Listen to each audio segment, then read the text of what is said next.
Okay, looks like we're back. Um, Now, usually what happens here is I get an unstable warning for a little bit, so I'm going to just take a minute here and do a refresh until I get a stability message. This is going to be a complete pain in the neck to upload to YouTube, I think, but I just want a minute. So normally what happens here is I've definitely paid my internet bill. So I've gotten, because this has happened a couple of times, there was one case where my ISP was actually responsible. Great, thank you, Beth Kinda Sorta. Yeah, so hopefully some of you saw in chat that if it's not back, you can just hit the refresh button and it'll take you back. But yeah, so there was actually one case where it was my ISP that was at fault, so I did set it up to make sure that I could see what was a Twitch problem and what was an ISP problem. And unfortunately, in these cases, that does seem to be. I really like ripping into my ISP, but in this case, it does seem to be Twitch at fault here.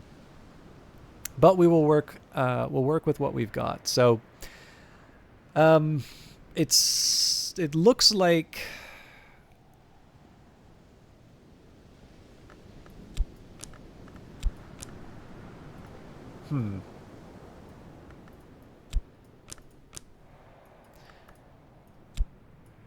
Trying to think how I can throw even more sky into this.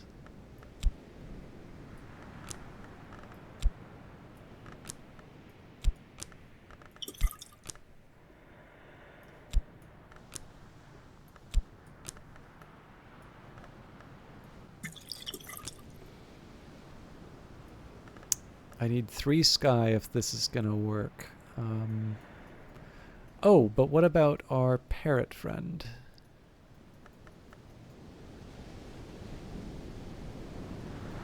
Oh, yep. No worries. I don't think it's derailing to talk about the other games that I played. Okay, so the cockatoo only gives us 2 sky. I need... I need 3. 3 is not easy to come by. Hurricane Lamp, I think, only gives me 2. Ugh, not even 1.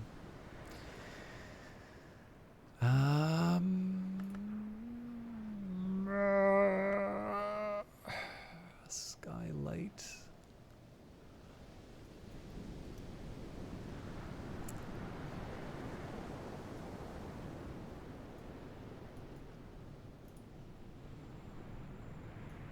I think the gull is in the same spot as the cockatoo. Yeah, it's only 2.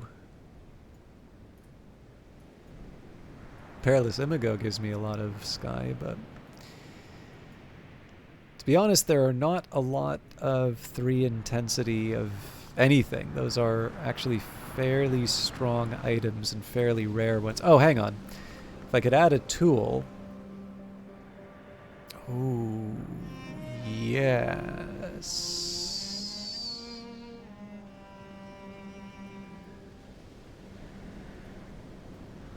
Maybe we don't worry about the tool.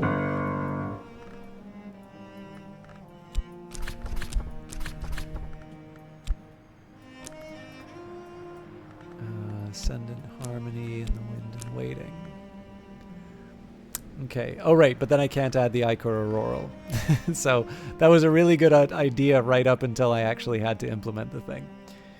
You said that a sentient robot did share values with human. I don't think I made a... I don't think I made a determination on that, Mr. Venero. But what were you going to say either way? And yes, Beth, kind of, sort of. So this is actually part of the... I don't know if you own Book of Hours, but there's a couple of things about it. So first of all, there are Christmas decorations. This was the first part of the Advent calendar that Weather Factory did. They announced both some real-world as well as in-game sort of items. But yeah, the Christmas decorations was one of them. But there is also this Christmas tree outside of the old rectory, Reverend Timothy's house. Now, I've already taken all of the items off, but there was everything from canned ham to Uzalt to the glass. There were a whole bunch of little gifts that would be unlocked over basically for on all the days moving towards Christmas. What I'll do actually is I'll bring up the blog for that.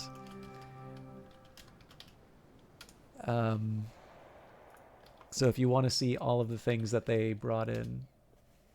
Oh yeah, no worries at all, Mr. Venero. But yeah, just to in case you missed what I said. So I don't know if I said specifically that the sentient robot did share values with humans. I mean, certainly in the case of Simon Jarrett, for at least the first part, he does actually see himself as the flesh and blood human, and that later on is where he starts to reconsider that. So I think sort of through the character you play, both as a player and as the as the character, certainly your values would be the same. But I don't necessarily know. I think part of that game is maybe raising those questions, given the way that, say, Catherine behaves with some of the other people.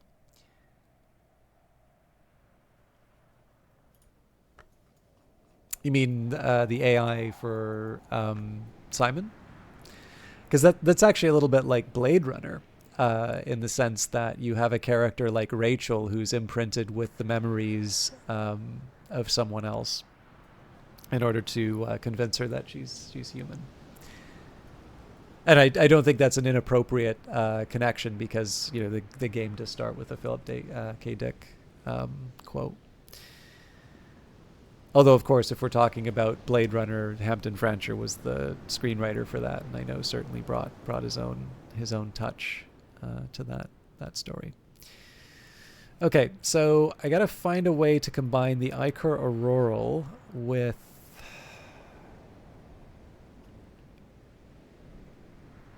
Yeah, that's a tall order. So Ichor Auroral plus I would never want to belong to Zero Max. Thank you very much for the follow. Oh, sure, it could be a false picture. Although, again, the idea of it being... So the question would be, would its falsehood necessarily stop it from being able to form empathy with humans, I think is an interesting question. Because at least in the case of Blade Runner and the character of Rachel, as far as she is concerned, she is human. In fact, she's human enough to ask Deckard the question, have you ever tried, have you ever tried that on yourself? And I mean, that has some relevance towards the end of the story as well. Now, obviously, I'm taking two different stories, right? Blade Runner is not Soma. But at least if we took the perspective of Blade Runner, the idea, if even a falsely imprinted memory would potentially create the capacity for empathy. And certainly in the case of Simon, because we know that he is a robotic diving suit with the memory, in fact, the dev kit basically version of himself. Again, that would be the diving suit wouldn't necessarily have memories of its own in any meaningful way. And so sort of by the definition that you have, it would be false memories in the sense that he is not in fact Simon Jarrett. Simon Jarrett perished. All right. I don't know whether or not I should give up on this effort to try and combine the Ichor Auroral, because I think I'm just missing one too many components to make this really work. Although I can see me trying this in the future when I have a higher level Faust to kick around.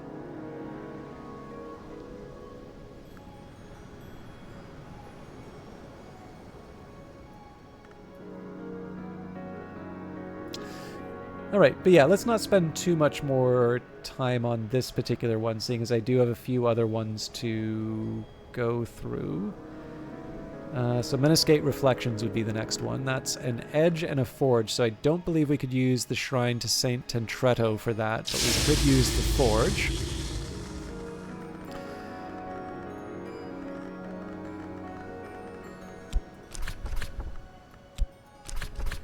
Okay, so the missing item here looks like it's an edge one. Most likely an edge one, not guaranteed. And in fact, I think I'm going to leave that aside because it's quite possible that it might be the winning move that we're waiting for there. So I'm just going to leave that aside for now. Path and Pilgrim's next up. And that is probably 15 rows. Oh, how much you want to bet that's a Horizon site?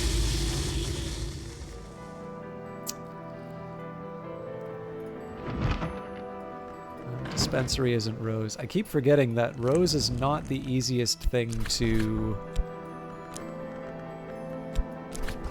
combine things with. So let's start with the Enduring Reflection. So the problem right now is we are 5 short in terms of rows, but Horizon Sight gives me 4. And I believe, I can't remember if it's the Stimfling or the... No, hang on, there isn't a rose animal. I think I'm misleading myself with that. But probably an Aglaophotis candle has rose. Yeah, no worries, Mr. Venero. Okay, yep. I was thinking that would give us Horizon Sight. Now, obviously, I'm not going to make my own Horizon Sight, but we can take that one off the list. So even though this has taken us a while, we've been able to knock 3 off of this list so far, which doesn't sound like a whole lot, but given the fact that I never need to go over them again, does save me the next time I try something like this. Now, Lockworks and Clockworks is basically glass blowing and vessel crafting all over again, so I don't want to dedicate too much time to this. But we may still get some interesting results. So we've got the Gervanite, the Chronsochord.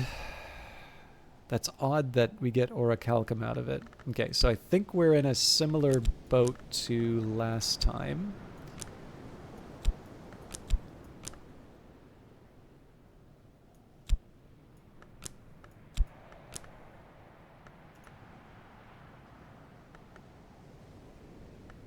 Which is I need to find some kind of intermediate sky item. I think I'm just going to leave that aside because I kind of gave up on glass blowing and vessel crafting. I don't think that's impossible for me to work with, but... real question is this a $1,000 game you'd buy a computer to play, or is there still talk of it coming to Switch? I appreciate the dilemma, Beth Kinda Sorta. So, I really don't think there's any game as much as I would love to say this about like Book of Hours, this is a game worth buying a computer for. I don't think there's any game that's worth buying a computer for. The challenge, though, is as I really like making people happy, and I know that I can't always do that. So the answer that I gave on a Reddit post was the best, the way to stay sane with games like this is to say that the announced platforms are the only platforms that this game will ever be available for. So with that in mind, the announced platforms for Book of Hours are PC, Mac, and I mean, obviously you speak with the erudition and the confidence of someone with billions of dollars in the bank, but generally I assume that when people say that they're going to buy a computer for a game, they're not being serious. But yeah, so the real way to, in my view of this sort of stuff, is the way to stay sane is to basically treat the officially announced version as the only versions available. So essentially this is PC, Mac, and Linux. And it's disappointing to say that, right? But the reason I say this is that there is a board game that I quite like called Twilight Struggle. And I actually bought an iOS version of Twilight Struggle on the basis that Playdeck, the developer behind the adaptation of the board game, said that they were working on an iPhone version. And for several years, there were rumors of this iPhone version that was being worked on. And I'm not entirely sure they helped their case, because they did kind of keep referring to it every once in a while. And then eventually updates about it stopped happening, and there was never an official announcement that it was never coming to iPhone. But Twilight Struggle is still not playable on iPhone. And in fact, the more recent version that they've done, Twilight Struggle Red Sea, which is the sort of lunchtime version of the game that Jason Matthews, one of the designers of the original Twilight Struggle, has recently released. They've made that adaptation. It's available on PC. It's available on iPad OS, but that is also not available on iPhone. Although, weirdly enough, Labyrinth, which is another GMT card-driven game, that one is in fact available on iPhone, so I have no idea what happened there. But I definitely remember feeling very annoyed about the fact that I bought this product on the assumption that I would be able to play it on phone, and that it actually, the only time I was actually able to finally play this stupid thing was when I finally wound up with a tablet that was modern. And obviously I got that tablet for other reasons. But yeah, like it was kind of annoying to be told one thing and then never have it happen. So the thing is that Weather Factory sort of said, any kind of localization or things like that would be contingent on the game doing well. Well, obviously the game has done well, and they were always going to release DLC for the game, so that's maybe not a surprise that that's happening. But I don't think there's been any indication that this game has done worse than they were hoping. If anything, it's probably done better than they were hoping. Although, again, it's Weather Factory to say whether their game is successful or not. But every indication seems to be that it is a success. Which would mean that the best I can say about any kind of adaptation is that it's not off the table. But there are some factors that are sort of pushing against it. So first of all, the game is huge, and they're still adding DLC. So, any localization efforts, anything along those lines, are that much larger than for Cultist Simulator. And it's worth remembering that for Cultist Simulator to wind up on mobile, I believe that was about a year from that game being released, and then I think the Switch port was even later. But on top of that, right, you have a game which is just that much larger as a game, but you also have, this whole set of interactions where you can zoom out, at the village level and then zoom in at the room level, and you have these fairly precise interactions with objects in the environment. And of course, porting is all about making this stuff work. I don't think it's impossible. But I do know people were quite surprised by the system requirements for the game. And so the big thing on this is that I think Weather Factory has every incentive to make this game available on as many platforms as possible. But I do also think that the fact that they themselves are still working on updating this game for PC, and that while they do have collaborators who have worked on their ports, that there's probably a lot of thinking that's going on right now in terms of what's feasible on various platforms and whether or not it's even worth trying to bring it onto those platforms. I would not be surprised that even if they are trying to put it on, that there's actually going to be a whole viability stage where they're just trying to figure out, can we even pull this thing off? So with that in mind, my personal hope is that it does get adaptations to these other platforms, because it would mean more and more people are able to experience the game. But I am also aware of the fact that there are some serious technical hurdles that they're going to need to overcome. And I would feel very bad for getting people's hopes up about a particular release. So yeah, like I said, the incentives are aligned for them to try and bring it to something like the Switch. But until they say that, you know, we are working with Playdeck or whoever, I guess it was Playdigious was the people. Playdeck were the Twilight Struggle people. Until they officially announce that they're doing a port, I don't find it helpful to speculate beyond what I just did here, simply because the only thing that can happen there is people get disappointed. And I don't know, this is a game I want people to feel happy about. Okay.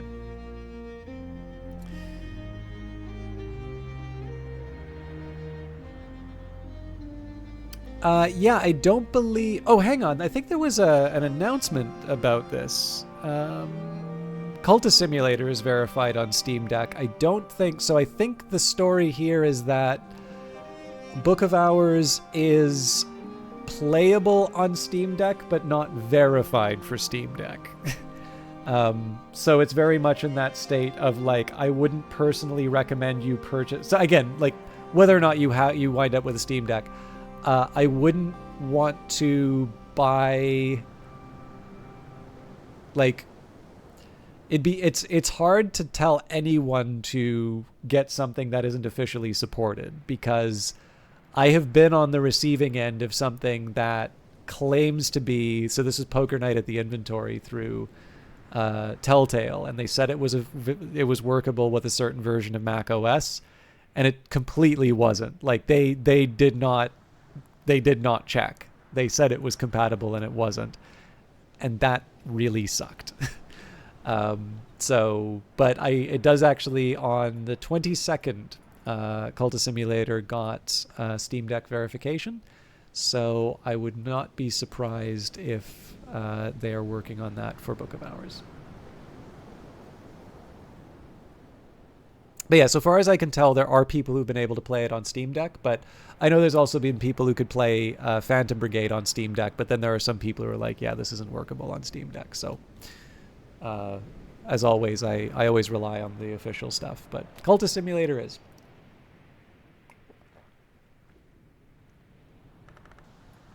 Okay. Serpents and Venoms. Now, we're getting to the pretty narrow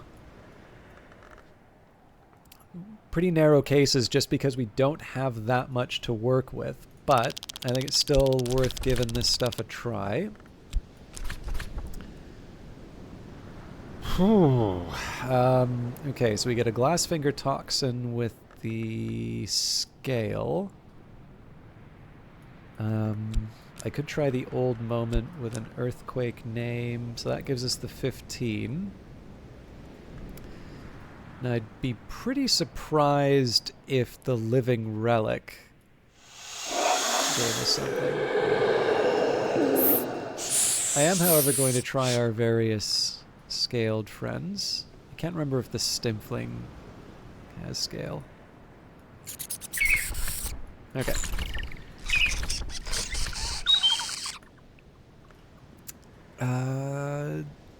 Trying to think of some of the other scaly stuff we can throw in here.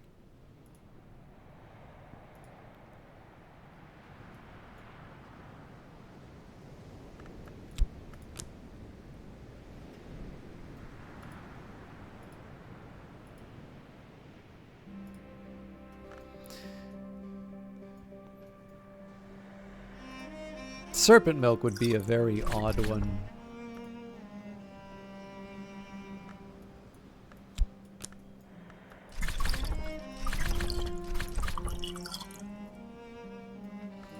Let's try the Glassfinger Toxin just so I can eliminate that as a possibility.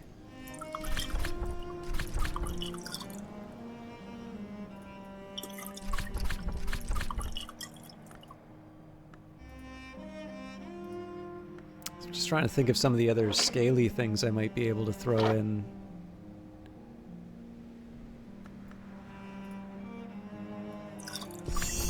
Huh. I was not expecting that. Okay, so let's try and do the same thing, but with Moon now.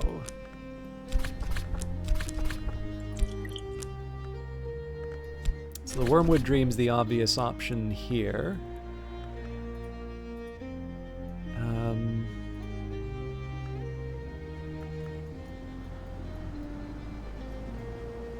I'll make an outside guess that maybe it's black sapphire wash I wind up with.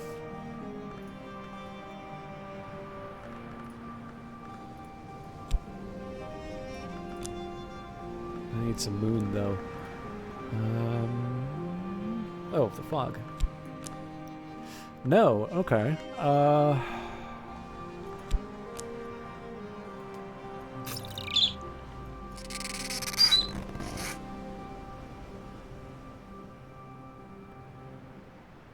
Well, now I'm really curious.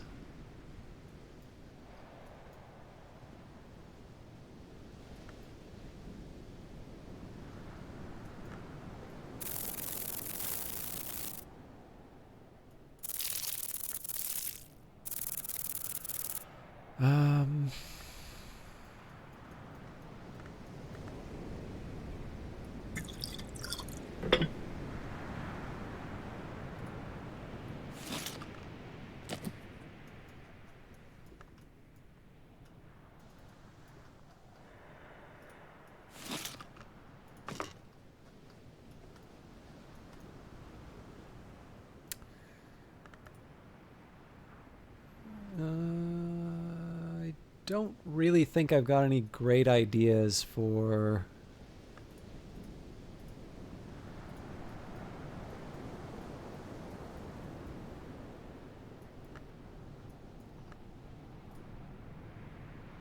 Yeah. For more moon stuff, I think I'm still kind of coming up short. So, still, it's nice to... it's nice to get a little more progress on Serpent... I mean, in the end, I really probably should have guessed Serpent Milk, but it is nice to make a little more progress here.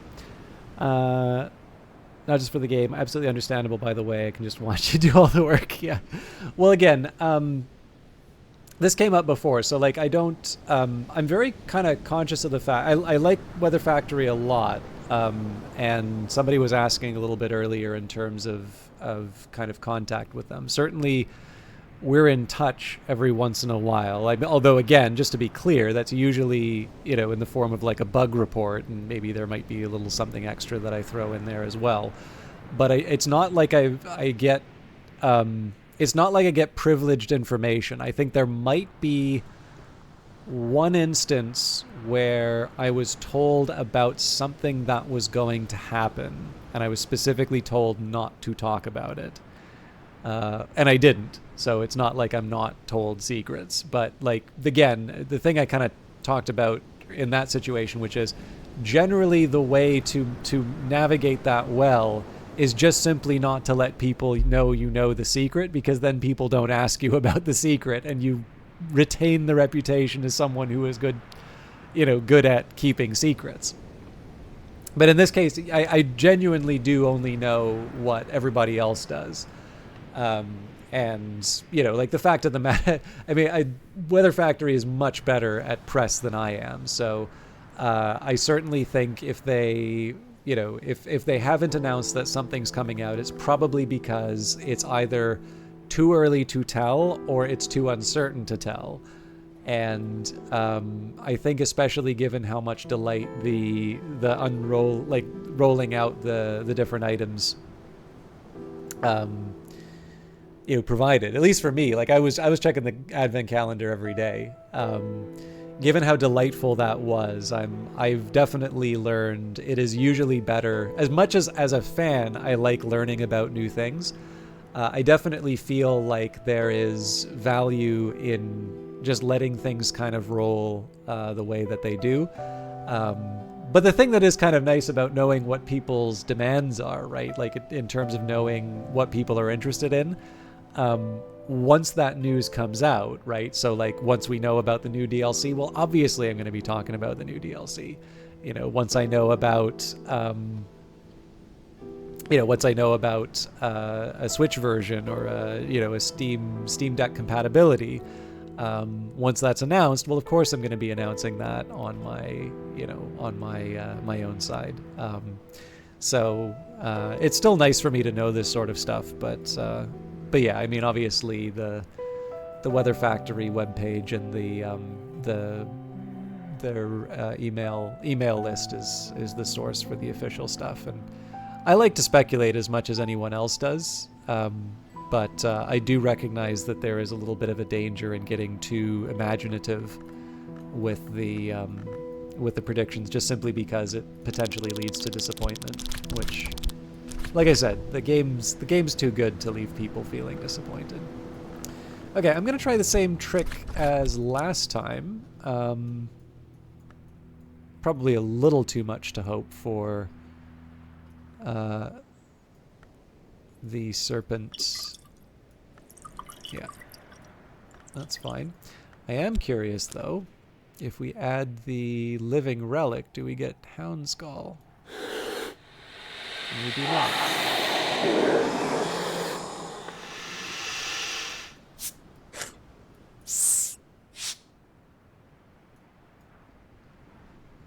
Okay, we tried the Perniculate, we tried the Houndskull.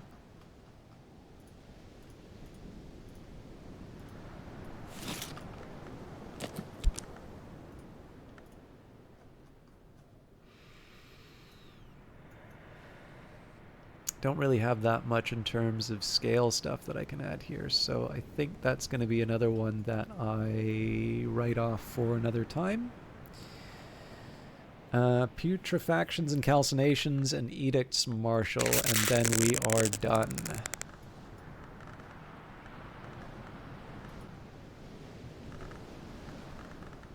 Okay, so that's moon one.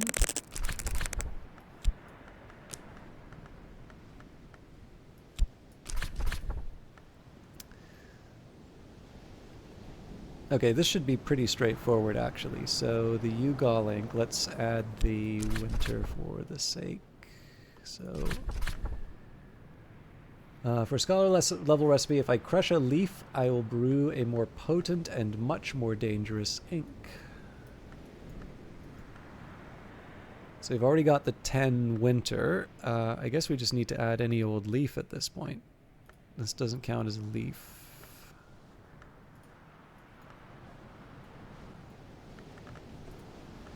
Cat's Claw does. Oh, hang on. This doesn't take leaves.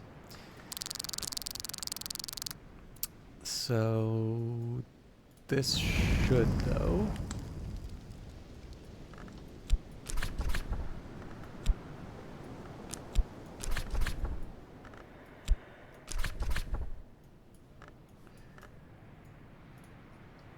This counts as leaf too. Perniculate. All right, and that's one that I get to knock off the list. This has actually turned out quite a bit better than I was expecting. And we still have quite a bit of the day left. So finally, Edicts Martial. We can...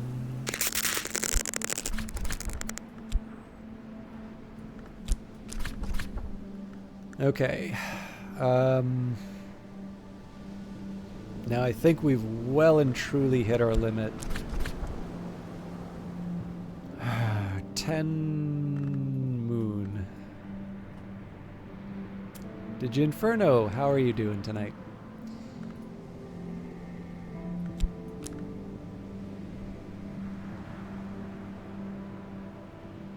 Well, let's do our best. I will try the Perniculate just so I can knock that off the list. Not even close in terms of edge. Why did I think that would work? Oh, because I thought Wormwood Dream had edge.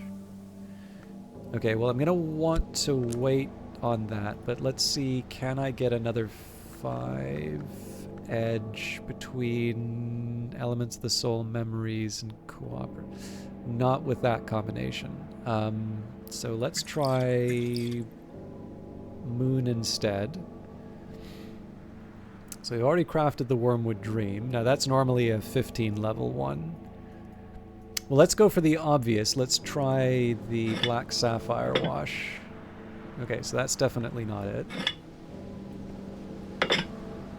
So what's some of the other...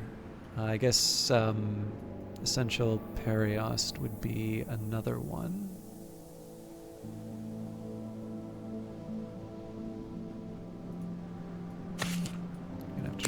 somewhere else. Well, that's not going to work because that doesn't take the items.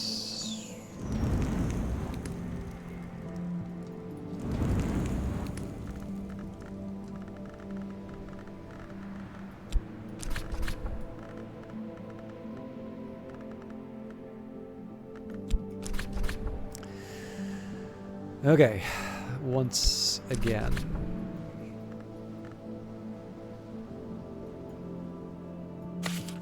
Probably should have checked to see if that was eligible. Okay, so these are actually just remains. I need specifically something that will accept remains. This will, but unfortunately it won't take moon. Although it will still take the Wormwood Dream, so maybe I give that a shot. Although I don't think it'll take the Edict's Marshal, so that's a non-starter. Okay, let's reconsider. This will take remains, but it won't take edge or moon. Same story here. And we do have some things that'll take edge, but I can't imagine these would take remains. Huh. Okay.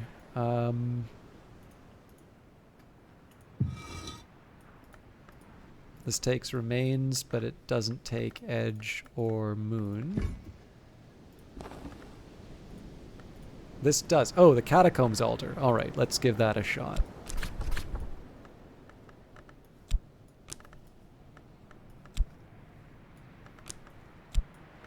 I'll make it easy on you. Okay.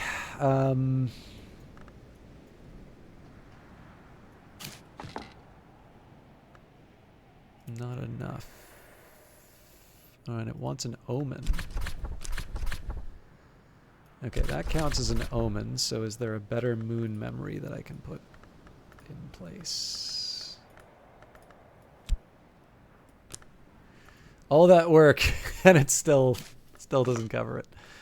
Fair enough. All right.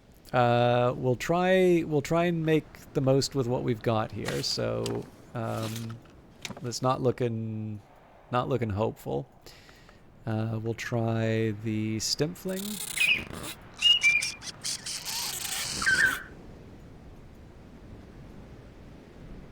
We'll try the Perilous Imago.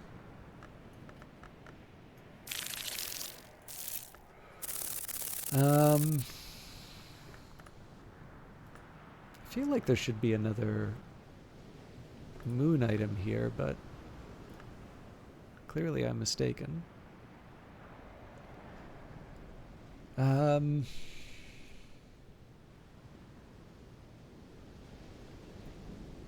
I guess I can try the marks.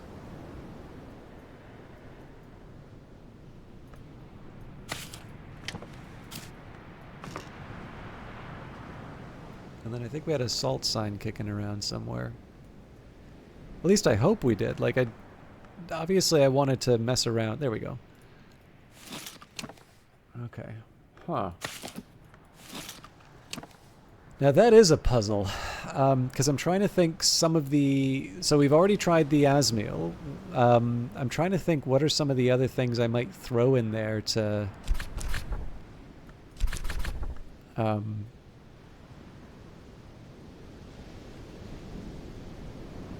Then again, the other thing that's important to remember is that it could be that these are all edge in the end. So... Oh, sorry, you're working on something, and I hope you don't mind me lurking in your chat most of the time. I do not mind that at all, Digi Inferno, especially because I, obviously I'm, like, we haven't done a whole day in this playthrough yet, but there's definitely been a lot that I've been studying and getting through. So there is one last thing I want to try, and that was related to Aronoscopy, and in fact, I may need to use that with a different item altogether, because I don't believe, yeah, neither of these work. But let's go back down to the Catacombs Altar. Hopefully that'll work.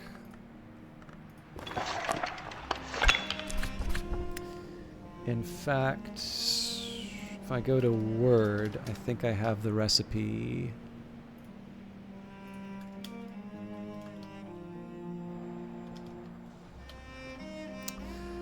Aronoscopy, Essential, Periost, and Sky. Oh god, they don't want me to have the... Ah! I gotta get the Sky in here.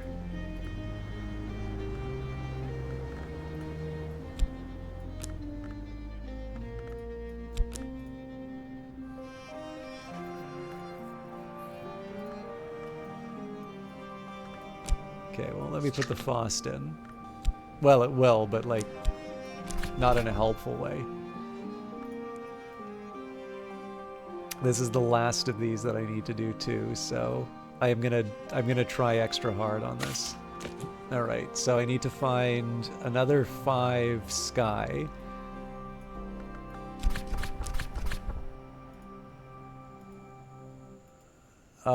This is so frustrating. Oh, hang on. I got it. Cool. All right. So we get a year tally for that. Okay.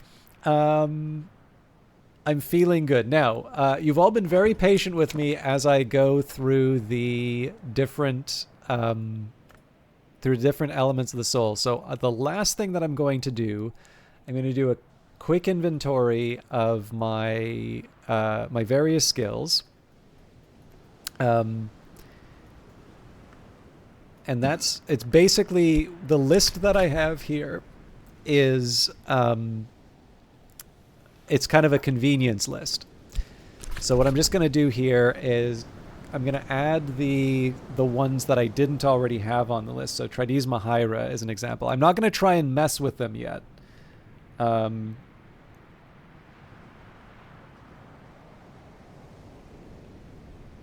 But I would like to get sort of I'd like to get an account of what I have sort of left on the table in terms of things that I can work with. And actually, I'd eventually like to move to the Catacombs Altar or the... okay, Resurgences and Emergences.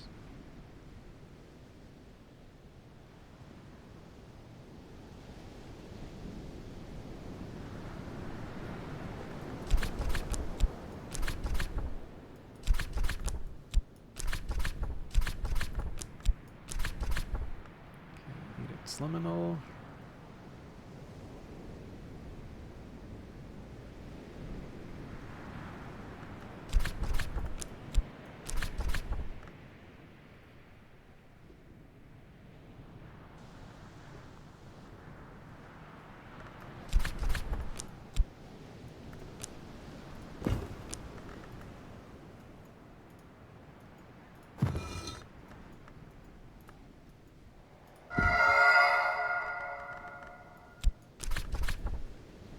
Actually, this is one that I... Okay, we're good there. Horns and Ivories. I feel like that might have already... Yep, we already filled that one out.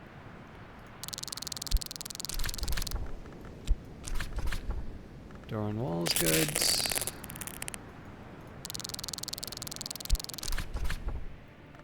Rise to the Roots actually sounds appropriate to the bottom of the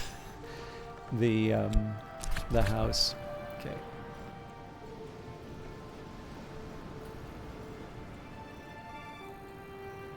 This is what I was a little worried about, was that this list was too short for what I had to do. But I'll make do. Can't recall if we're done with drums. Okay, no, we still have drums and dances.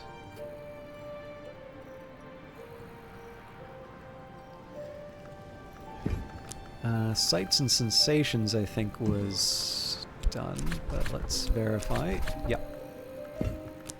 I think Auroral Contemplations is already on the list. Glaciery and Lightsmithing. Can't imagine there being a whole lot of light or sky down here.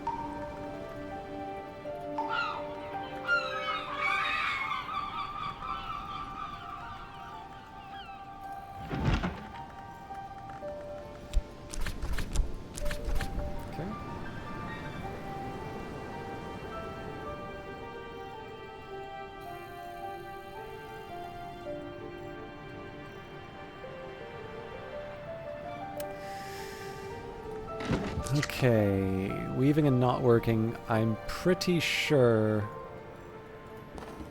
we,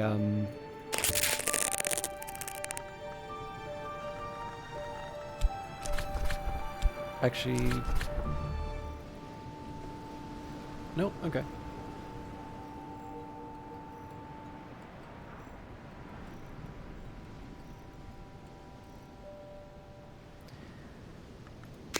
There's always one.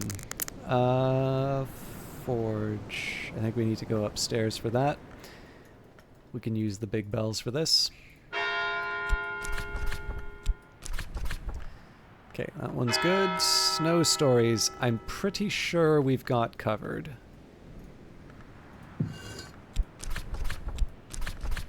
Yep. Sea stories. I would have thought that this would be appropriate for the saint, but it is not, it turns out. Turns out we have something Grail-like to work with. Watchman's Paradoxes. Lantern and Sky. So again, we gotta go upstairs for that. Okay.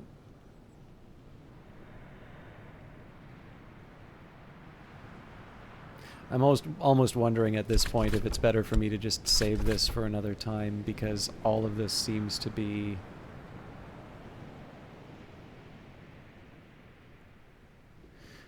It feels like almost every single one of these has something missing.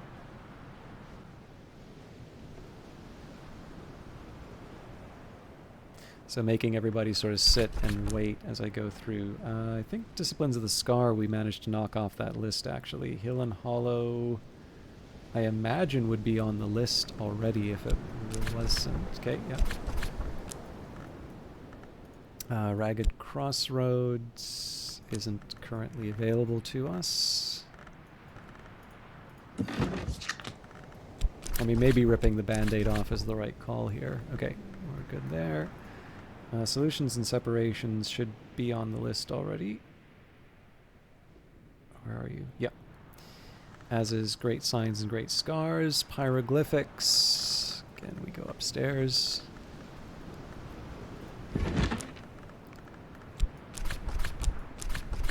Okay, that's good. Anburian Lapidary. That works. Okay.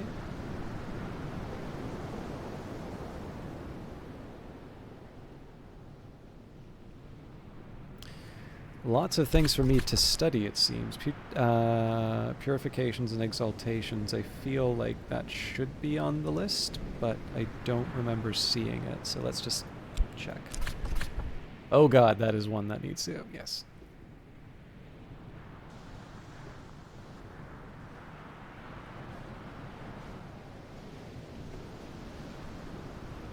So I'm thinking maybe what I will do...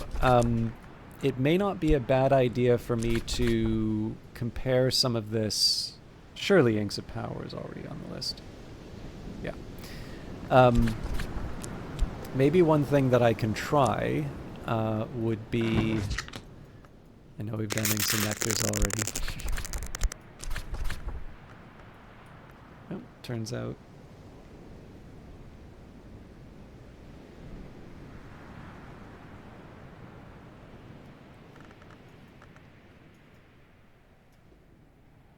Although I am curious if I can combine... Nope. Well, maybe I can add paper there too, but... yeah, there's a lot. There's a lot for me to go through. Applebright Euphonies, I actually do think we got all the way through. I've used up all the Grail stuff. Yeah. We're not getting... Oh, hang on.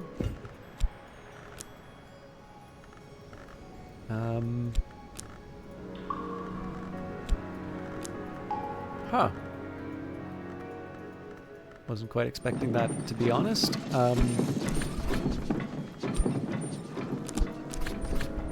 Yeah, that was a good one. Edicts Inviolable.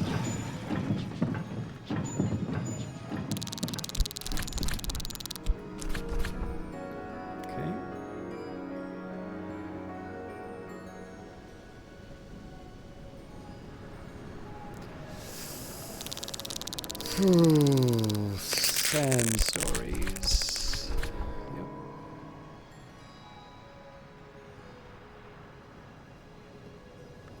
Yep. Sharps is already on the list. Transformations and Liberations. This one I know we already tried with Saint Tintredo. Oh god.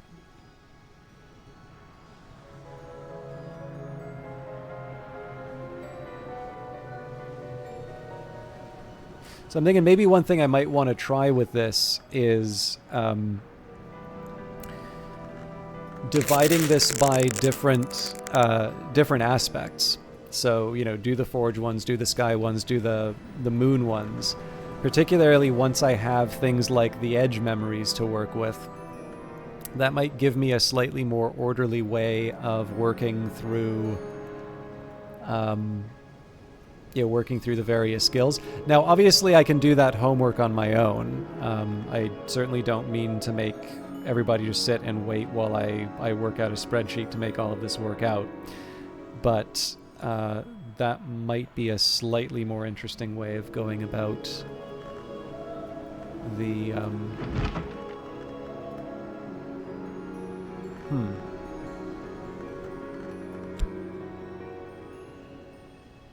I don't even remember where I was supposed to put this.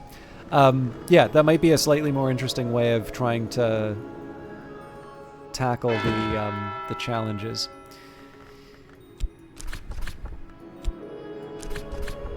Okay, we need to figure out what's going on with Sky Stories.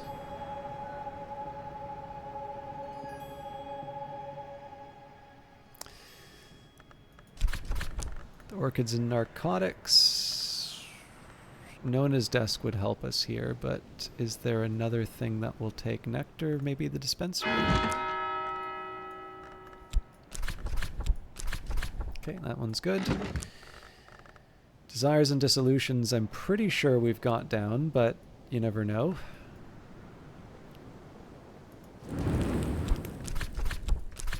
No, we don't have a moon yet.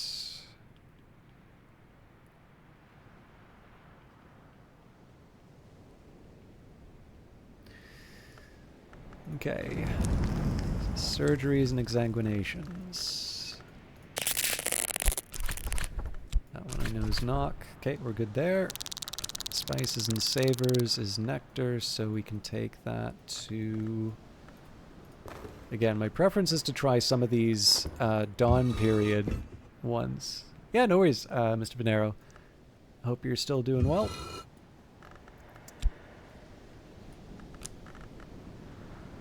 Desires and Dissolution, Spices and Savors. Okay.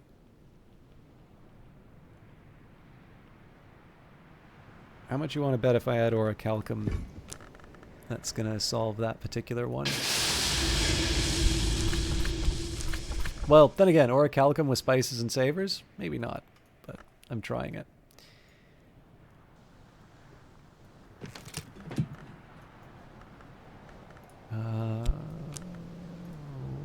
Crumbs.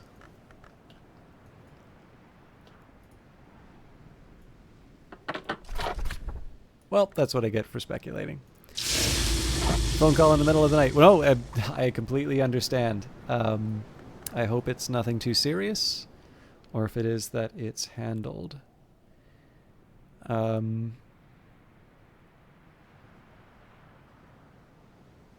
Okay, I didn't check stitching and binding.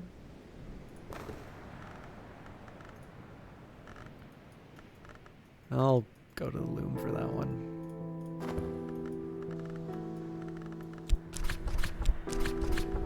Definitely not one we've followed up on yet.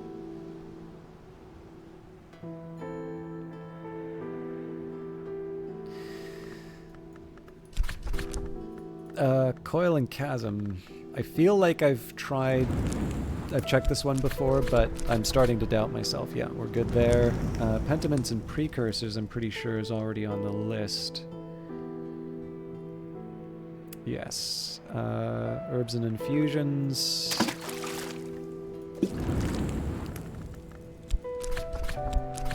My god, okay.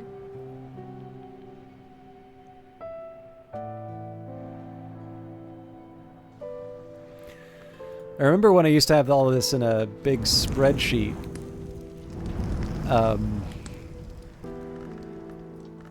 It would be a little easier to keep track. Now, I'm pretty sure Oronoscopy we got the last recipe for.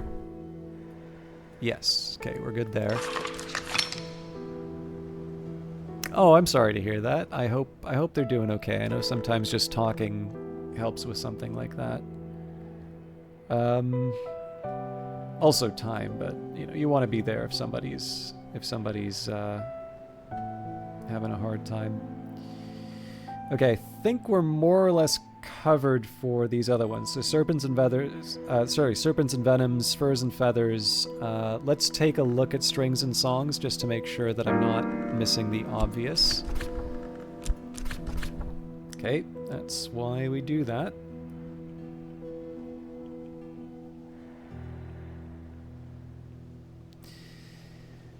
Putrefactions and calcinations we should have on the list already.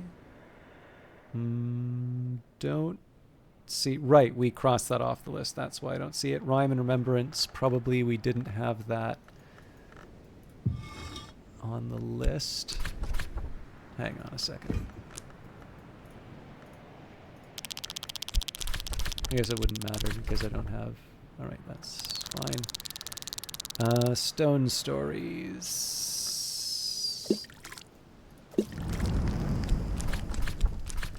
Okay, good.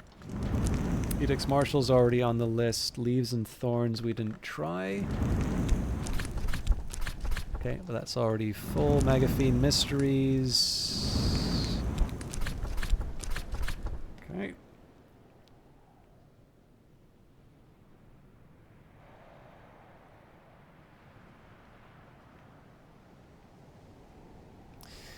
We're almost done. Wolf Stories and Pearl and Tide are the last two. So Wolf Stories, both of these can go to the Shrine to San Trento. Okay, Wolf Stories is good. Pearl and Tide, we already tried with them. How is that not on the list already? Okay, I won't question it.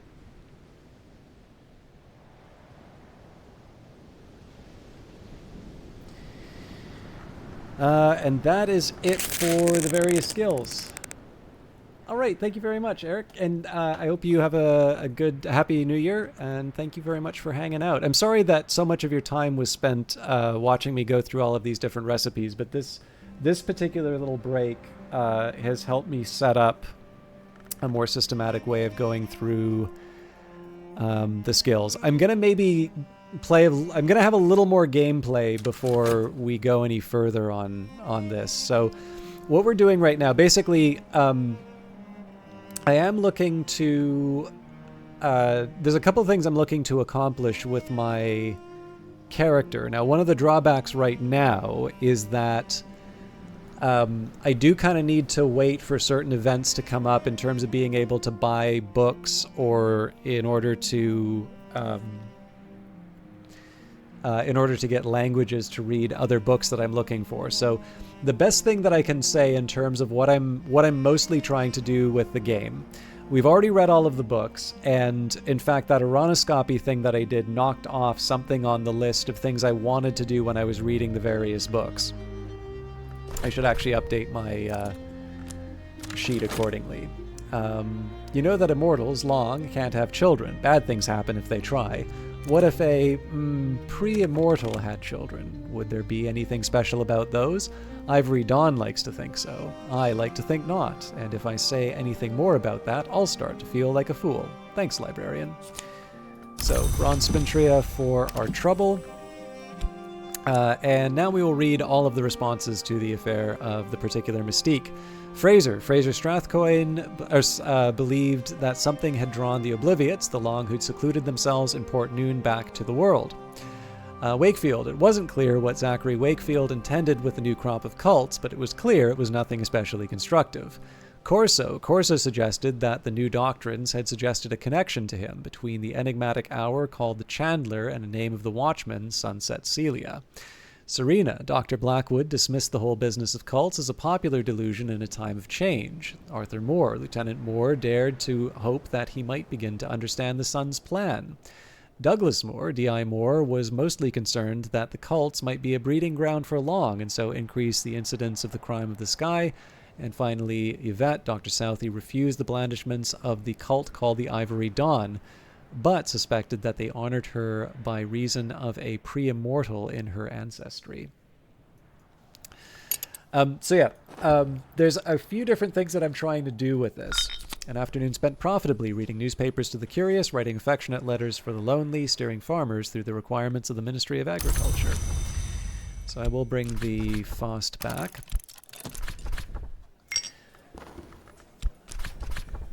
Irvin Timothy is always happy to chat.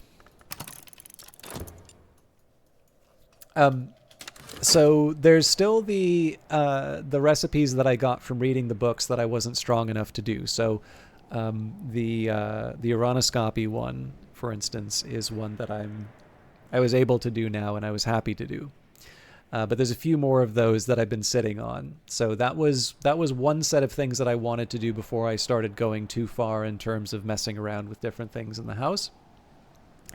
Another thing would be to try and find any remaining treasures of the house. Now, I have strong suspicions about an altar to Saint Tentretto, but some other ones that we haven't really tested too much. In fact, anything in the caves really is up for grabs.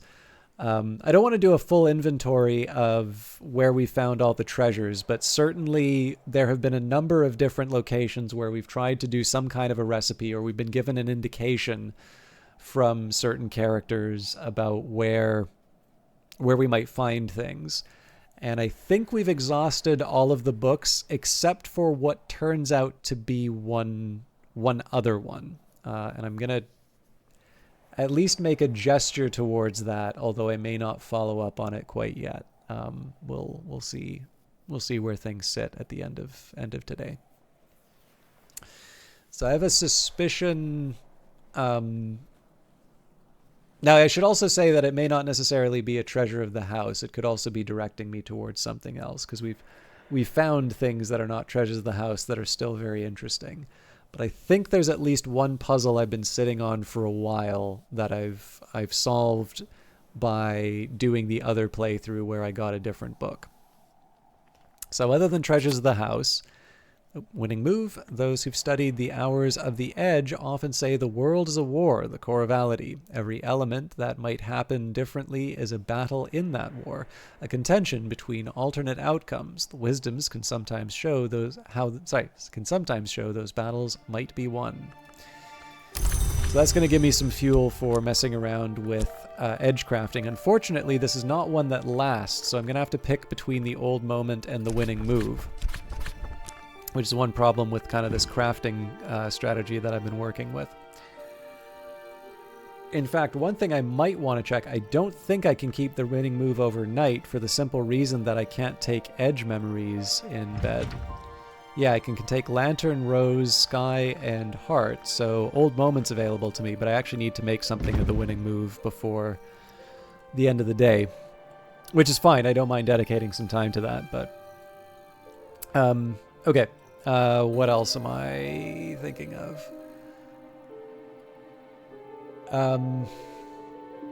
Although I will convert that into a persistent memory at the end of the day, no matter what. So we're looking for,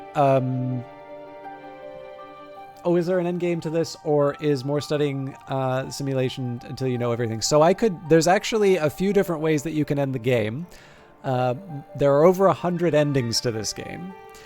And I have everything I need to get an ending that would be consistent with the Twiceborn.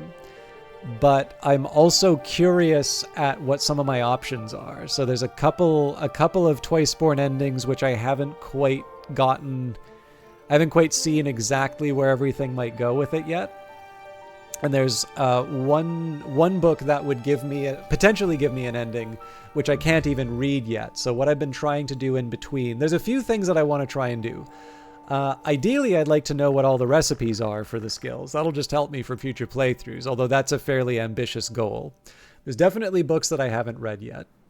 There may be some more Treasures of the House, which potentially would give me other endings, so I want to work with those. And then I haven't committed that much to the Tree of Wisdoms, which of course would help me out with my various items. So there's a few definite endings for the game, and you can sort of choose how you'd like to go. So for instance, if I just wanted to end the game right now, we've got Earl Bryan's Field.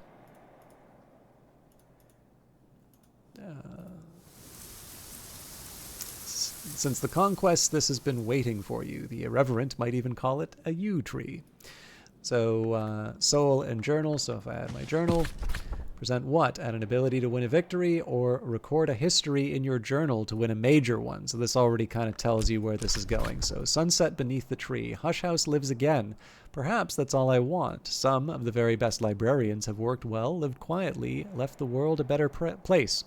This will end your game. Ambitious librarians might prefer to keep looking for another victory. Contented librarians understand that to restore Hush House and find the tree is victory enough. Or, of course, you could choose this ending anytime you like and begin again with another librarian. So I have other endings available to me, and I know how to achieve them. I've not actually completed a run of Book of Hours yet. But I've been sort of stalling out on this. The primary reason is I'm curious what's in the turquoise hand.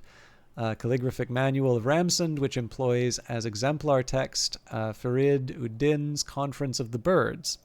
And because I don't know Ramsund, I have not. I've kind of been holding off on that. Although, again, in fairness, I also am taking the opportunity to just learn other things. So again, my main goals right now, it occurred to me I can't unpause because I do want to figure out what I'm doing with the winning move. So the main things I'm sort of focused on right now are getting... In fact, it occurred to me that maybe I should try and get a second...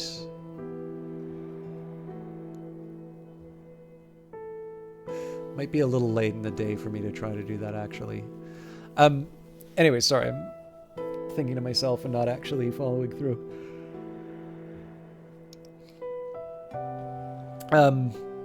Yeah, so I'm trying to... I've got a few different tasks that I've learned from the books that I'm reading that I haven't been able to do, so I'm working my way up to those. I'm trying to learn more about the skills, which sort of ties into the readings that I've been doing. I'm trying to find a few more of the special books that will allow me to sort of play a role in shaping the histories.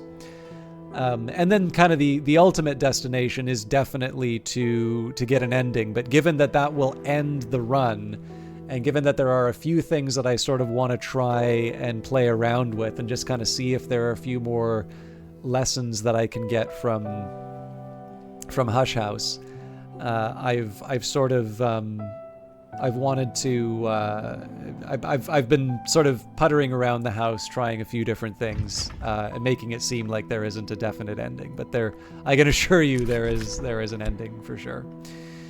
Okay, we're going to try the winning move. And it wants elements of the soul and... Ugh, gross.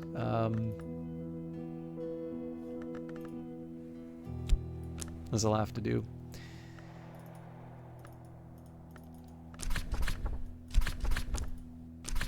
So honestly, at this point, it's just as easy for me to double-click and throw this stuff in.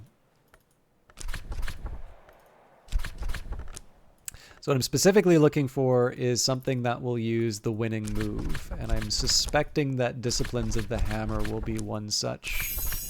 Okay, there we go. There's the Invincible Audacity, and we can knock Disciplines of the Hammer off. Now, I'm going to get that Invincible Audacity before the end of the day, but I do want to experiment with some others.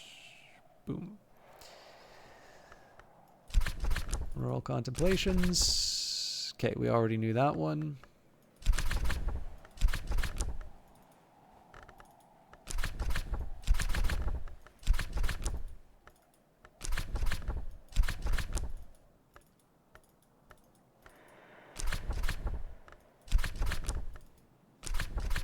As you can see, I'm just kind of doing this indiscriminately because right now this is specifically about seeing what works with the winning move. So we can't necessarily use every skill with this, but it's just as easy for me to throw a bunch of stuff against it and see what happens. This is also one of the simpler ones just because there's not a whole lot extra that we can do. So like if it's with the 7. So like this is a great example here, right? With 13, it doesn't matter if the winning move is the part that we need. We're actually short. With that in mind, maybe I should be moving on to something a little more accommodating. I don't think the practice room is going to be... Yeah, action and recollection don't really help me. I can never remember if the... No, it doesn't. Mostly looking for something that'll take the serpent milk. Oh, Shrine to the Chancel? Doesn't take the serpent milk, but... So we've had the winning move and the Wormwood Dream. What do I think I can do here? I mean, I guess the dog gives us edge, but that's not the most exciting. Condignator gives me something, though. Can I add the serpent milk, though? I suspect not.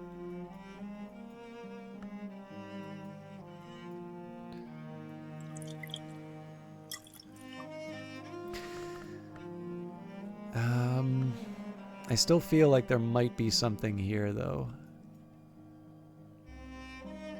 Yes, the Lignum Vitae Blanc actually might give us something here. So we add the winning move, we can add the Wormwood Dream, we can add the Arab. Okay, that gives me 10 to work with, so at the very least if we add sharps, okay, that's 16.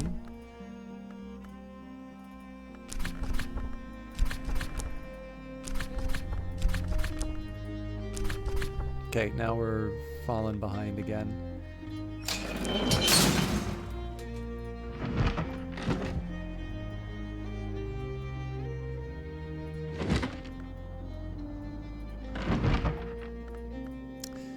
Again, exercise isn't a bad thing, it's just not what I need right now.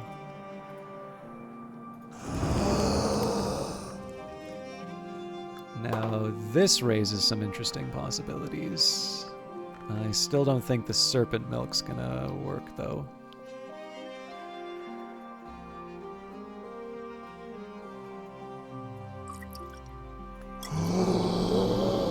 Although... the Hall of Voices might. Yes, okay. This might get interesting. So, serpent milk. Surely there is something...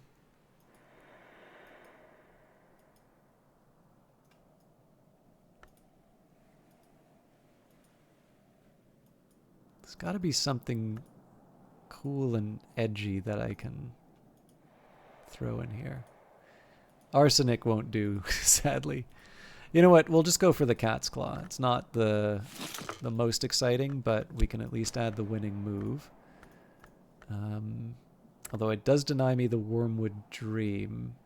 Still, the Serpent Milk's better. Okay, yeah, so we only need to add 3 more there. Okay, so we had sharps. Yeah. Didn't need the winning move. I'm actually trying this from the top. I think this is the highest... Sorry, I think this is the highest set of edge I'm going to be able to put out of the blue from you here. There might be a follow-up to that, but...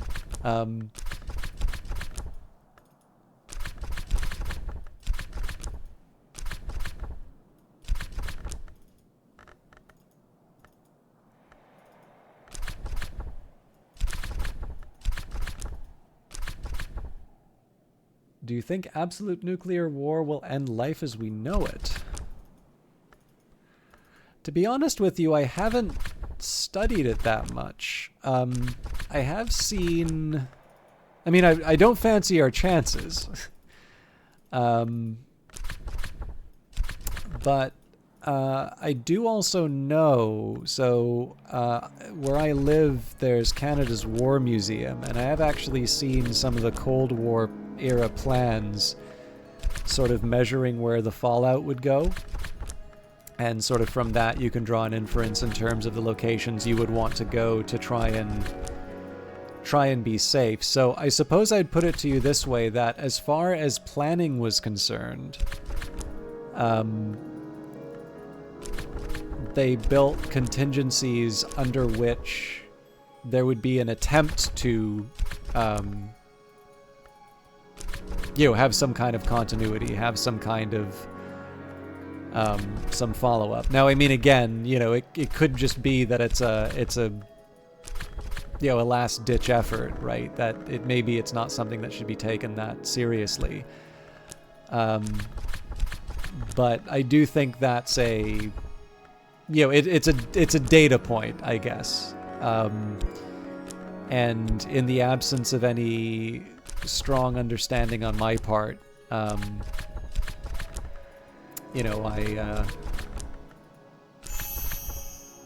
okay, that's maybe not a surprise, but I'm happy we got another detail out of it. But yeah, I mean, again, I don't really feel qualified to answer that particular question. And like I said, I don't fancy our chances, and I would rather it not happen full stop. Not that I think anybody particularly desires that outcome. But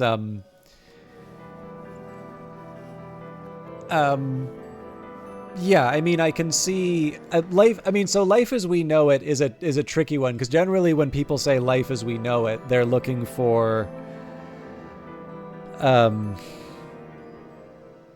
like when we say life as we know it, like I think what people tend to refer to as lifestyle, that obviously will be completely different if we're talking about total nuclear war. The idea of preserving some kind of humanity, I can actually see something remaining potentially.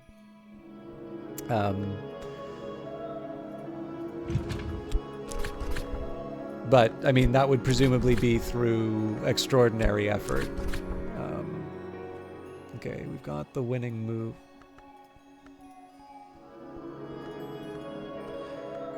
Huh. I thought this would have been enough. Okay, well, we can do this at a desk, so... Disciplines of the Hammer. Arab winning... No, not Fog. Winning move. And then the Kukurbit Beret. Speaking of war.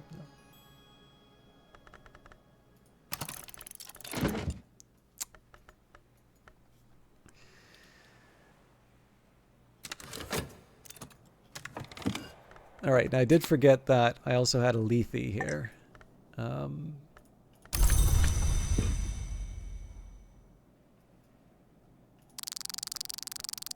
this will take a drink.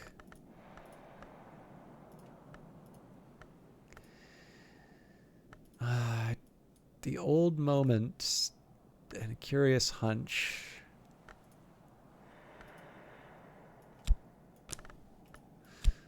Both are viable, although they're not the strongest moth I could bring to this.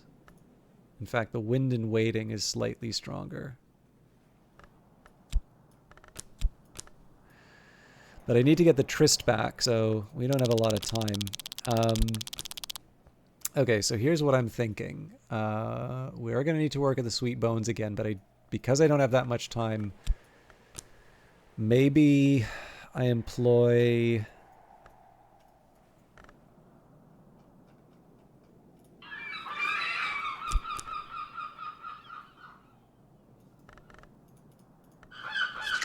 there's one other thing I want to check.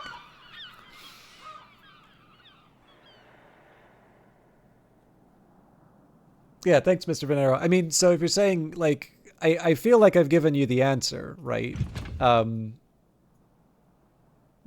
which is I suspect there will be some kind of there is the possibility for some kind of nucleus of humanity to be preserved, and I'm inferring that from the fact that there are contingency plans to basically survive the worst case scenario.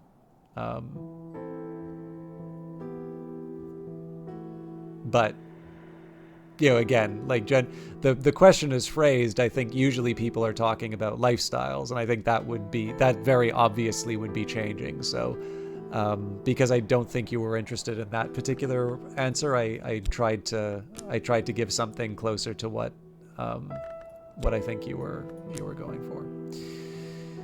Okay, so the Edict's inviolable. I probably want to keep a heart or a... Well, no, there's not a guarantee on it. I just think that it is a possibility. I think that whether it's through a contingency plan somebody has made or an effort, that there is a chance for the preservation of life, but I definitely don't think there is a guarantee. There's any number of things that I think can go wrong. I would go so far as to say even now there's no guarantee for continued human existence, but it's just a much lower probability event now than if we thought that there was a potential escalation of some kind of nuclear conflict.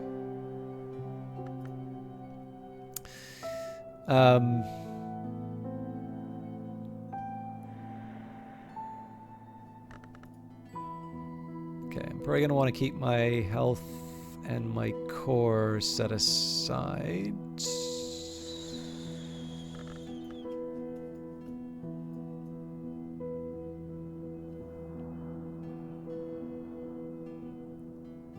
Oh, I'm glad to hear that. I don't know if you watched Oppenheimer. I liked that movie quite a bit, although I was inconsolable at the end of it. The wind is bitter today.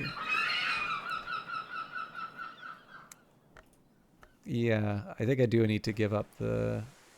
So I did say I was going to hang on to at least one of my health. Maybe we'll hang on to the core? I think the beehive will be silent, so there's not a whole lot for me to do. Although I probably want to drop some water.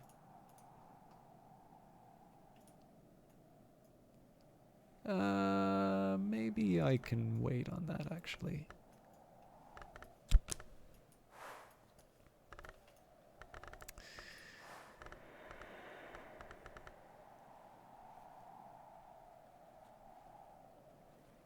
He sat in the chair 10 minutes after watching.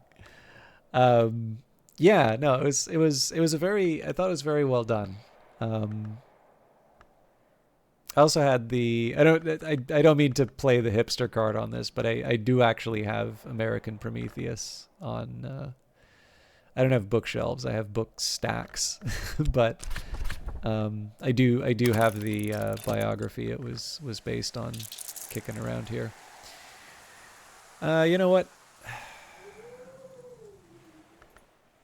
I still have a half pitcher of water. So I think I will go for a walk on the moor.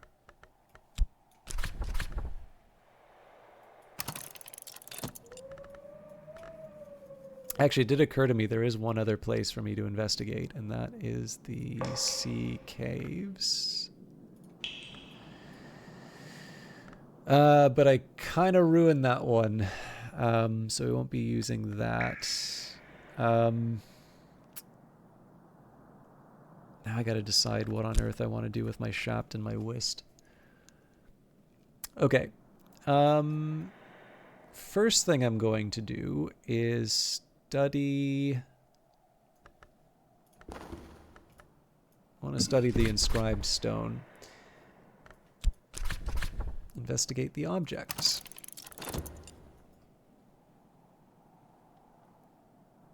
Well, thank you for saying that, Mr. Venero. I mean, I do my best with what I have been given.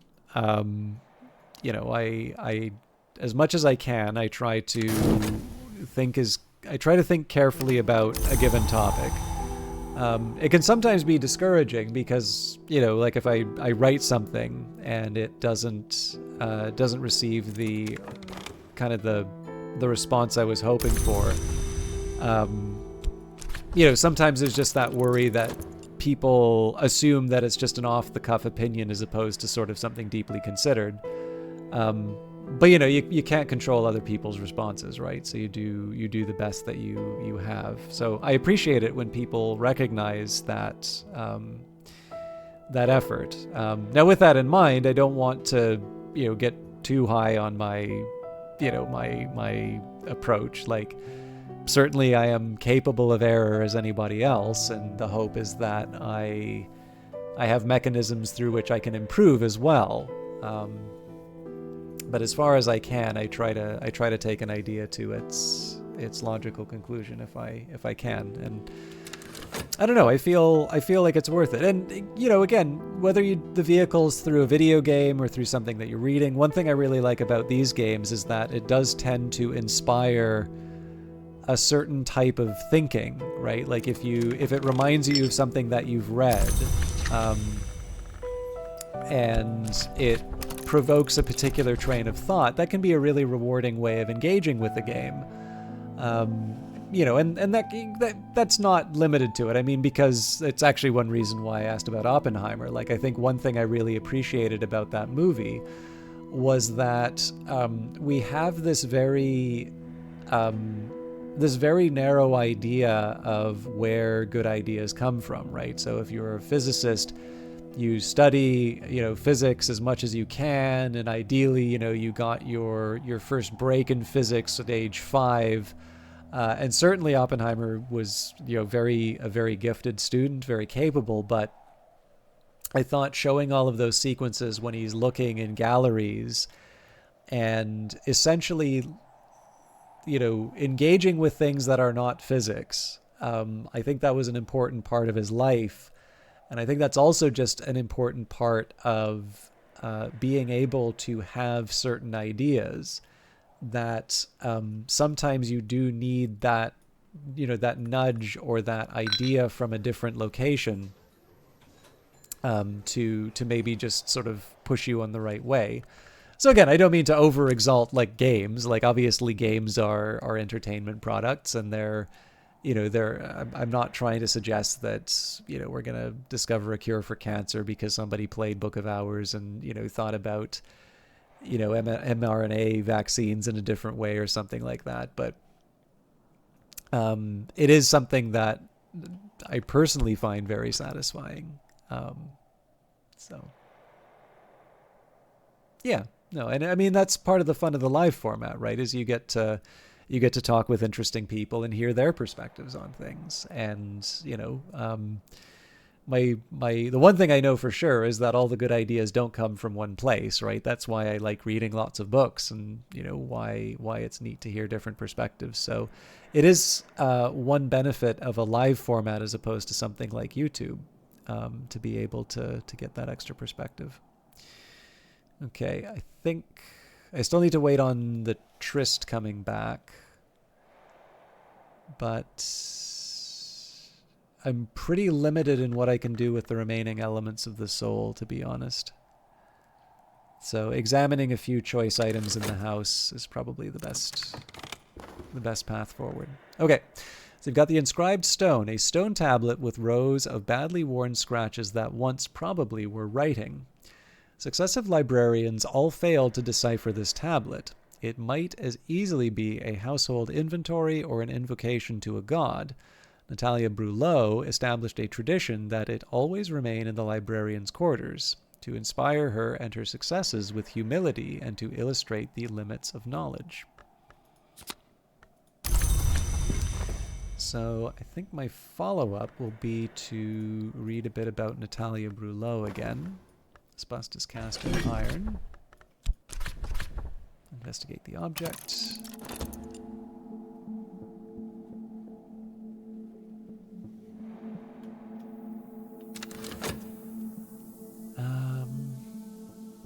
So part of this is just finding things to do with the remaining time.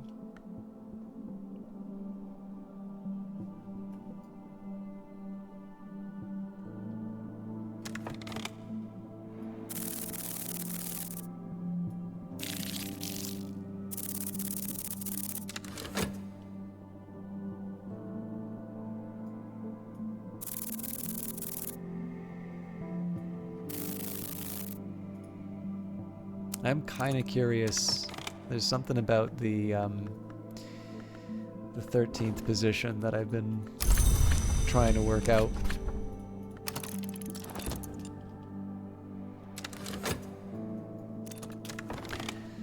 Okay, Natalia Brulot. This bust is cast in iron. Natalia Brulot, 5th librarian, duelist, mystic, traveler.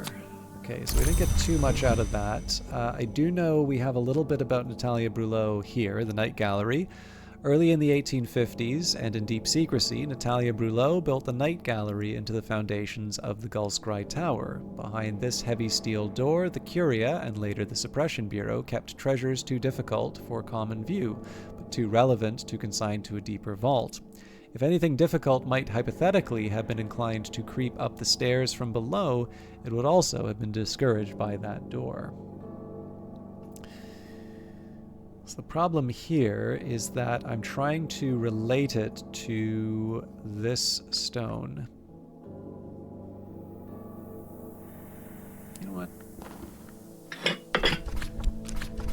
want to see maybe if there's something about the twin fish stone.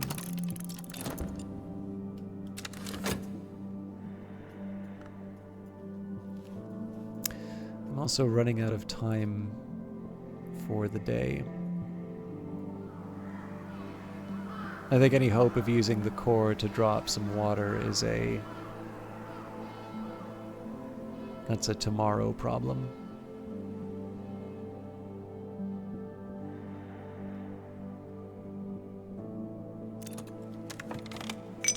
Better now. Okay, let's I'm gonna earn some money at the Sweet Bones just to make sure that I've used all my elements of the soul as best as I can for today. So I could offer help with correspondence and arithmetic. There's no school in Brandkrug, and not everyone here knows their letters. With the Tryst, I'm going to try... Now, I don't think I can add a liquid. Oh, I can. Okay, so I am going to try with Saint Tantretto. And we're going to add the Old Moments. And trying to decide if the Wind in Waiting or the Occult Scrap is better. I think I'll try the Wind in Waiting for now. So now we add the Tryst. So where I can,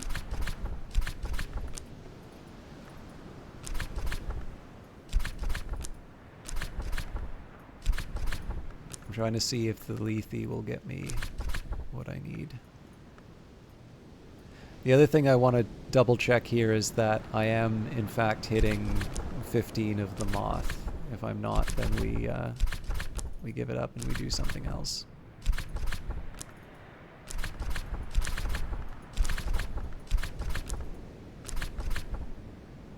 Okay, that's interesting.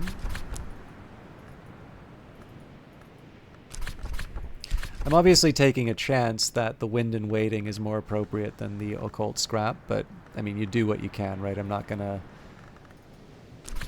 try every combination each time. Okay, 19. I just want to be careful with the Moth.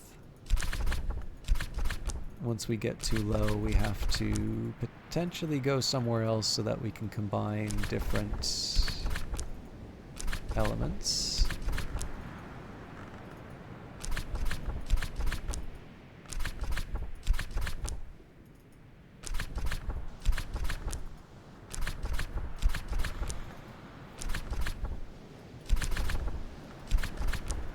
It's assuming we have any Moth left to work with. It's looking... Now, I am kind of intrigued by the fact that I put all this effort in to make the Lethe, thinking that it might unlock a new recipe for me. And that is actually the one thing that doesn't seem to have happened. Now, admittedly, we're sort of scraping the bottom of the barrel in terms of mothy things that I can do. Oh, hang on.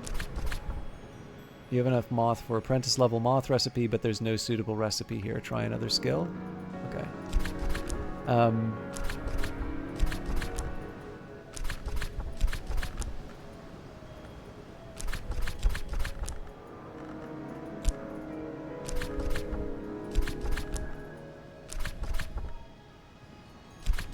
Yeah, okay. Doesn't rule out Lethe as an input, but certainly limits my possibilities. If I take the Tryst, the Fog, Wormwood Dream...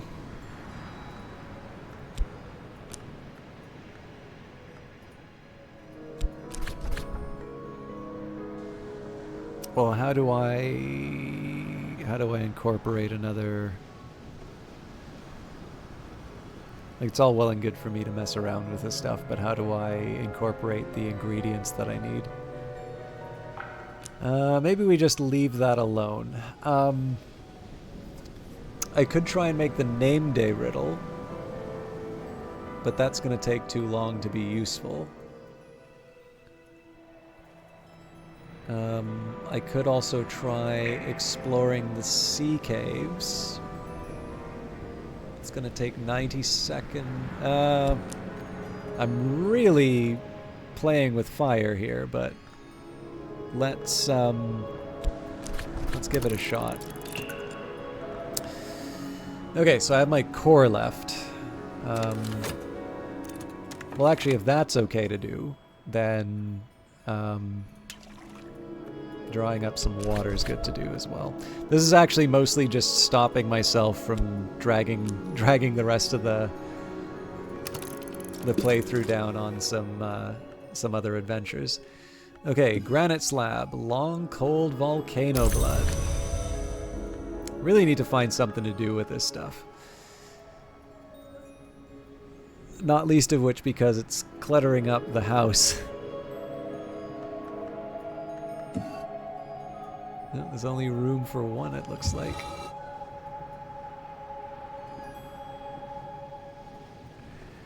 Gotta drag it down the stairs. Well, here we go.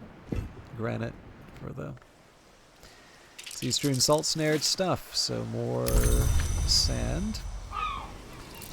Scraps from the Isle's Edge, so the sound doesn't really do that much for me, but I'm not too worried about not having more crap to fill the house with. And alright, twin fish stone. This stone disc is lighter than it should be, and its surface is soapy smooth. A memorial stone preserved from Ys, the city behind the sea. So the theory that I've been working on, I don't need to listen to everything Reverend Timothy says. He doesn't even really expect me to, but I'm often glad when I do. The hypothesis I'm working with right now is that this is in fact the Covenant Stone of Hush House. Yeah, no problem, Mr. Venero. Okay, Invincible Audacity is good to work with. So we're going to be messing around with some of the edge lessons again. Oh, there we go. Night has fallen and dawn will come soon. So let's preserve the old moment before I lose it.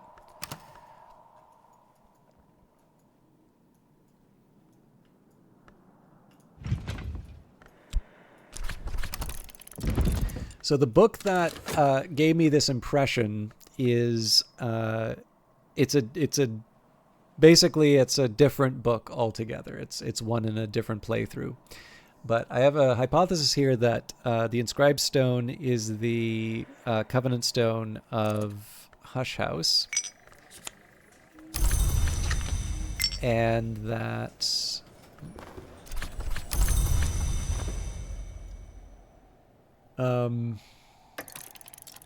I'll just give the other examples of Covenant Stones. So the White Jade Tablet, supposedly copied from a tablet of White Jade, which serves as the Covenant Stone of the Grove of Green Immortals, the token which gives that library shelter beneath the Watchman's Tree, and the Green Jasper Tablet, supposedly copied from a tablet of Green Jasper, which serves as the Covenant Stone of the Monastery of the Fifth Cup, the token which gives that library shelter beneath the Watchman's Tree.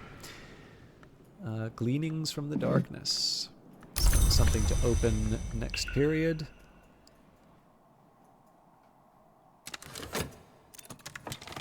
And we've got the water. We'll put that on the shelf somewhere.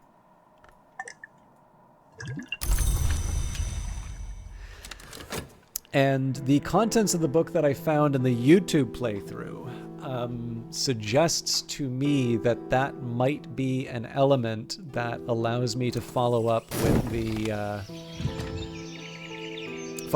one of the puzzles that I've been working with, related to the Edicts Liminal and Edicts Inviolable. But what I'm hoping to do is find either that book or a similar book to be able to sort of verify that. And again, that kind of depends on what we get from Oriflammes. But anyways, who threw this overboard? We'll open that up. We will talk with Reverend Timothy.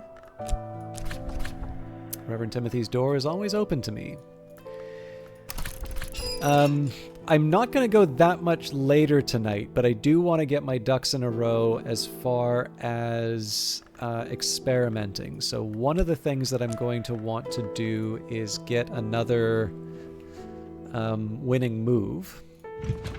So I think we can just use Disciplines of the Hammer with that. If we add the Whist, well, we need to add a memory, so we gotta, I guess we need to wait for the... We either need to wait to talk with Reverend Timothy, or we need to wait for... Yeah, actually, you know what? I should probably stop using Elements of the Soul right now. Let's see what the weather is.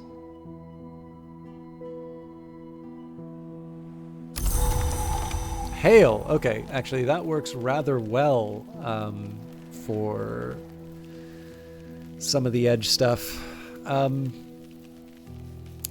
yeah, so what I'm kind of thinking of right now, in terms of overall plans for the playthrough, so just for future playthroughs, like I am going to be making progress through days quite a bit faster. I think what I'm going to do between now and the next time I play Book of Hours, and that's probably going to be in the new year, but I've got a very long list of skills that I would like to learn things about. So 1, 2, 3, 4, 5, 6, 7, 8, 9, 10, 11, 12, 13, 14, 15, 16, 17, 18, 19, 20, 21, 22, 23, 24, 25, 26, 27, 28, 29, 30, 31, 32, 33, 34, 35, 36, 37, 38, 39.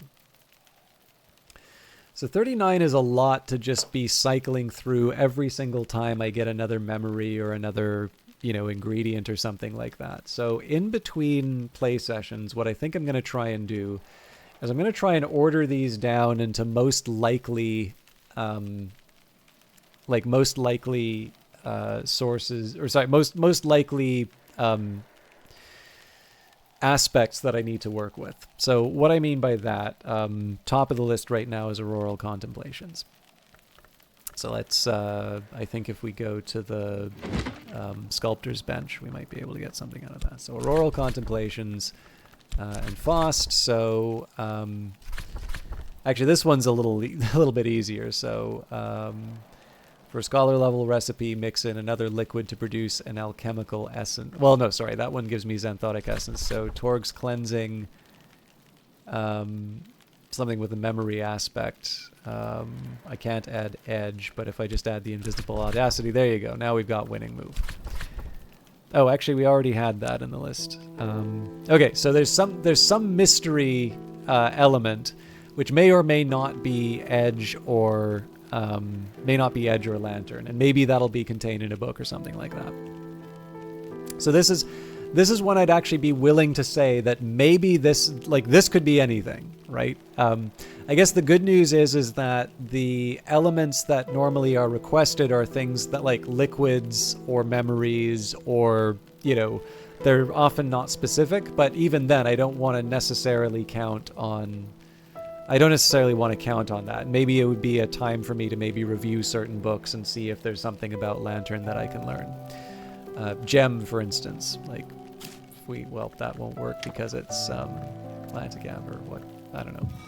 There we go. Okay, well, what do you know? It didn't give us, a big Lantern thing. But yeah, so basically trying to understand a little bit about Auroral Contemplations, what, does it make sense for me to have another aspect inside here, and which one would it make sense to go in? So those are the ones that are the hard cases, just because it's really hard to say, all right, we know for sure if we add the following elements together, it's really going to crack this thing wide open.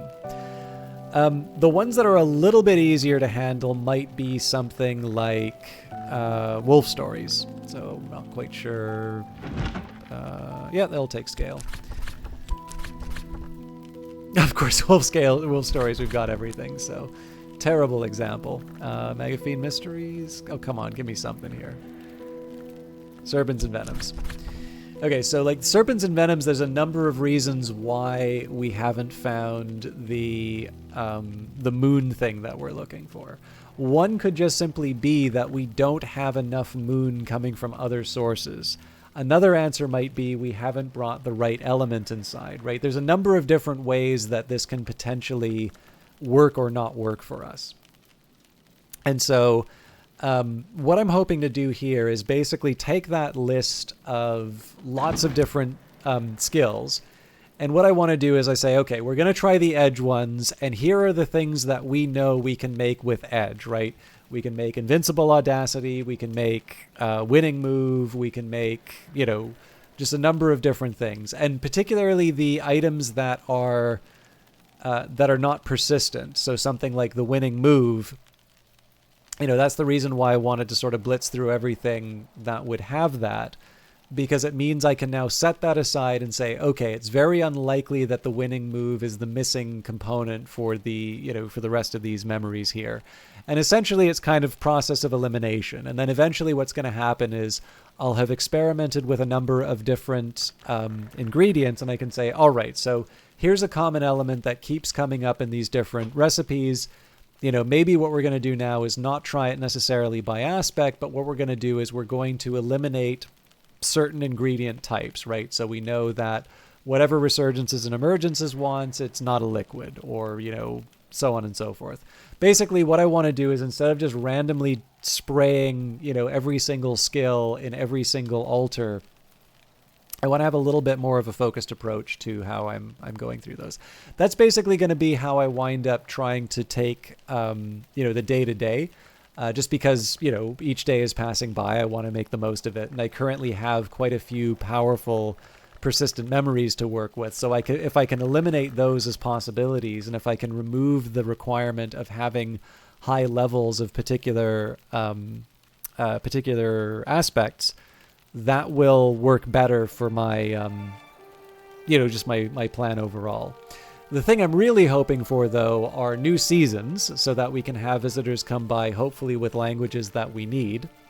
And also, I'm hoping for Numa, and that's really so that I have the opportunity to get a certain skill leveled up. So a couple of things that'll make my life easier is if I can get Pearl and Tide up to the second level of the skill, and then I think there might be a couple of languages that I want to do that to as well. But basically, if I can level up Pearl and Tide, that's going to mean that I'm able to commit a bunch of stuff to the Tree of Wisdoms. Not only do we get the knowledge from the Tree of Wisdoms, but I get all of those extra elements of the soul to play with. And in fact, I'm at a point now where I maybe don't need to use all of those elements of the soul to do things, so much as I can just level them up to make it even easier to accomplish certain things inside of these different skills.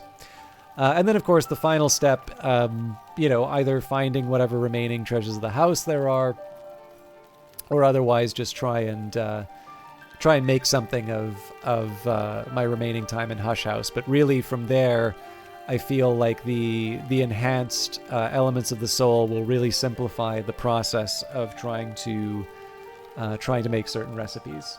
Oh, Ellen Ripley, yeah, I'm actually just wrapping up for tonight, but good to see you. It's a pleasure to learn a little bit more about your country's great politicians who are very serious people, and I could see myself voting for. But yeah, I feel a little bad running away now that you're here, so I can talk with you individually. I got my writing done today, though, so that's good. It is kind of late, though. But yeah, no, that's roughly the shape of it. I'm hoping people aren't too off-put by the fact that I didn't make like overwhelming progress on the broadcast tonight. But the funny thing about this one is that I don't know how other people feel about this, but oh no. I am so sorry to hear that, Ellen Ripley. I hope... I mean, there's no good ending to that, but I hope it gets sorted. Like, that really sucks. I don't drive. I've not driven in years. But yeah, that's tough. I think one of the last... It wasn't like the last time I drove, but definitely something that was near the end of my driving. I was on like a highway, and just like out of nowhere some guy decides to do a left turn. Like, there wasn't even an area for them to go into, just straight up left turn straight into the side of my vehicle out of nowhere. And of course, like, the insurance doesn't really, they just tried to write off the car for considerably less than it was worth, and just miserable. So you stay calm and are not charged with a violent crime. Yeah, I am so sorry to hear that. Like, obviously, I'm glad you're okay. I realize you were not in the vehicle when that happened, but there's obviously worse things that can happen. But yeah, that's tough. I am really sorry to hear that. Anyways, yeah, so it's very hard to communicate this stuff sometimes, but I am actually happy to say, like, in terms of this list of skills that I want to do things with, this was a rather good night for those details. And I feel that I have the beginnings. I'm actually, while I'm talking, I'm messing around on my tablet here, adjusting the placement. Like I said, I've got a little bit of homework that I'm going to be working on my own, just to instead of have this random list of different skills that I'm going to be messing around with, to just try and order it in such a way to say, it's like, okay, it's lantern time, let's see the best lantern things that we can get and proceed accordingly, and then do that for a few different objects. And essentially what I'm hoping that will do is, I'm hoping that removes the low-hanging fruit, and everything that remains will basically be the hard stuff. And the hard stuff I'm either going to get from books, or I'm going to ignore, or whatever. But like, at the very least, I can narrow it down to those basics. But yeah, anyways, I do appreciate all of you hanging out, whether you wanted to see direct progress in Book of Hours, or some of you just to enjoy seeing us hang out with an interesting game and see where it's going through. I'm also very grateful that all of you stuck with me through not one, but two, possibly three complete disconnections from Twitch. So I do apologize for that. It is definitely not my intention to have a big breakup across the stream, but sometimes these things happen. Now, I do notice that Salfea is currently playing Clanfolk, so I am going to raid her tonight, especially because I don't get a chance to raid Salfea as much. But Clanfolk is a neat one, especially for those of you that like RimWorld style games. This is a game that Hooded Horse has published. It's basically a Scottish version of RimWorld, where you sort of build and maintain your clan. It's an interesting take on the genre. It's fairly complicated. I actually haven't played it recently, so there may be some big updates that have been added. But Solfea is an Australian streamer, which I know gives some points for Ellen Ripley. And overall, just is fun to hang out with, and I like being able to host people who are interesting. So I hope you all have a wonderful evening. I will likely not be online on Monday, just because I do try to take holidays for myself. So I will wish you all a very happy New Year if I don't get the chance to see you all then. But I will be back at the very latest on Wednesday, December 3rd. I do also want to finish off Soma at some point. But yes, Wednesday, January the 3rd, the latest. And then that means, I suppose the latest for Book of Hours would be a week from today, January the 5th. But anyways, take care. We'll see you in the future. And please enjoy Solfea and Clownfolk.